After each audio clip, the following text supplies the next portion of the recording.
Alors le travail 3, on va utiliser une bougie pour faire chauffer de l'eau. Donc on doit peser là, on va devoir savoir combien de masses de bougies vont être utilisées pour faire chauffer l'eau. Donc on pèse la bougie avant de faire chauffer l'eau.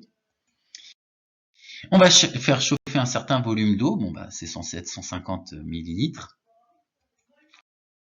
Ça va aussi chauffer un récipient, donc voici le récipient qui est en aluminium, c'est une canette. Donc on note la masse. On met l'eau dans le récipient. Vous voyez que la bougie va être en dessous du récipient, donc ça va permettre de chauffer. On met un thermomètre dans l'eau. Voici la température avant qu'on allume la bougie. On allume la bougie, on la place bien sous le récipient, et puis ça va chauffer. Et donc ça chauffe, la température augmente un peu plus tard. On n'a pas besoin de chronométrer pour faire les calculs. Encore plus tard, ça chauffe.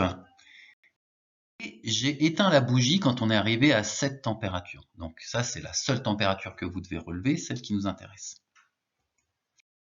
Et puis, on doit savoir combien de bougies a été consommé pour réaliser ce tour de magie.